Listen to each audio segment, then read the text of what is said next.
దేశంలోనే నెంబర్ 1 రాష్ట్రంగా తెలంగాణను నిలబెట్టే అవకాశం 4 కోట్ల ప్రజలు ఇచ్చిండ్రు. నేను గర్వంగా ఫీల్ అవుతా రామచంద్రరావు గారు. కానీ నేను నిన్ను ఒక్క మాట అడగదలుచుకున్నా. నీ పక్కల కూర్చున్న కిషన్ రెడ్డి ఎవరయ్యా?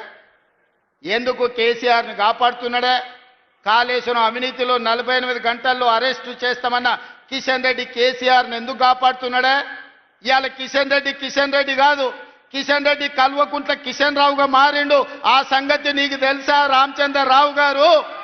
ధర్మపురి అరవింద్ గారు, మీ కిషన్ రెడ్డి కాదు, ఇవాళ మీ కిషన్ రెడ్డి కల్వకుంట్ల కిషన్ రావుగా మారిండు.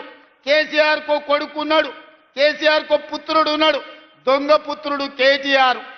ఇవాళ కేసీఆర్కి ఇంకో దత్తత పుత్రుడు ఉన్నాడు, ఆయన పేరు కల్వకుంట్ల కిషన్ రావు. దొంగ పుత్రుడు దత్తపుత్రుడు కలిసి ఈ రోజు కేసీఆర్ అవినీతిని కాపాడే ప్రయత్నం చేస్తున్నారు.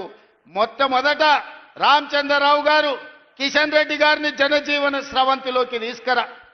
ఈరోజు కేసీఆర్కు కాదు ఊడిగం చేయాల్సింది, తెలంగాణ ప్రజలకు సేవలు అందించాలి. నిజంగానే మీకు పరపతి ఉంటే మున్సిపాలిటీలలో ఓట్లు అడగాలంటే నిజామాబాద్ కార్పొరేషన్ని స్మార్ట్ సిటీలో ఈరోజు మీరు ప్రకటించండి.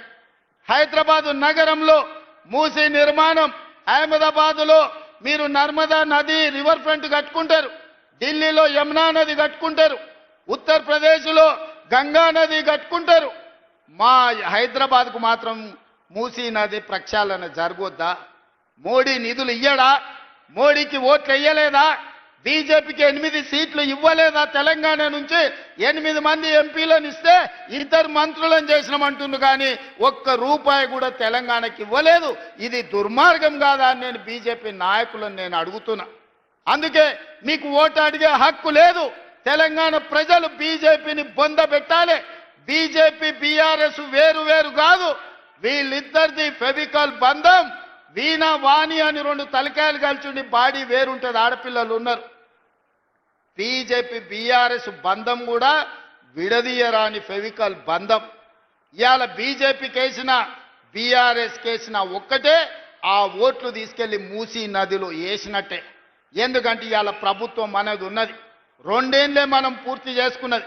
ఇంకా 8 ఏళ్ళు కాంగ్రెస్ పార్టీ అధికారంలో ఉంటుంది, తెలంగాణను అభివృద్ధి చేస్తుంది. ఈ అభివృద్ధిలో నిజామాబాద్కు ప్రత్యేకమైన స్థానం ఉంటుంది.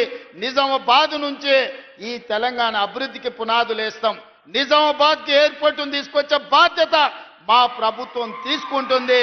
ఇవాళ ఆదిలాబాద్లో ఎయిర్పోర్టు తెచ్చినాం, వరంగల్లో ఎయిర్పోర్టు తెచ్చినాం, వరంగల్కి అండర్ గ్రౌండ్ డ్రైనేజ్ ఇచ్చినాం. ఇవాళ కరీంనగర్ ఔటర్ రింగ్ రోడ్ ఇస్తున్నాం, వరంగల్ ఔటర్ రింగ్ రోడ్ ఇవ్వబోతున్నాం. ఇవన్నీ పథకాలు జరిగినాయంటే కాంగ్రెస్ పార్టీ అధికారంలో ఉంది కాబట్టే ఇవాళ పేదలకు న్యాయం జరిగింది. అదేవిధంగా టీఆర్ఎస్ వాళ్ళు అంటూరు ఏం చేసిరని నేను చెప్పదలుచుకున్న, రాసుకోండి. కేసీఆర్ ఫామ్ హౌస్లో ఖాళీగానే ఉంటే పెన్ను పేపర్ తీసుకొని రాసుకో. నువ్వు 10 ఏళ్లల్లా ఒక్క రేషన్ కార్డు కూడా ఇయ్యలే. ఉత్తమ్ కుమార్ రెడ్డి నాయకత్వంలో లక్షలాది మంది పేదలకు రేషన్ కార్డులు ఇచ్చి ఇవాళ 3,17,00,000 మందికి ఇవాళ సన్న బియ్యం ప్రతి మనిషికి 6 కిలోల చొప్పున ప్రతి పేదవాడికి ఆ రేషన్ కార్డులతో పాటు సన్న బియ్యం అందిస్తున్నాం. మా అక్కలు ఇక్కడనే ఉన్నారు సాక్షిగా, సన్న బియ్యం మేము ఇస్తున్నాం. ఆయల్ల దొడ్డు బియ్యం ఇస్తే బర్లకు పెట్టేటోళ్ళు, లేకపోతే రేషన్ షాప్ ఉంటే అక్కడి నుంచి అక్కడనే అమ్మేది. ఇవాళ మా అక్కలు సన్న బియ్యం వాళ్ళు తినడమే కాదు,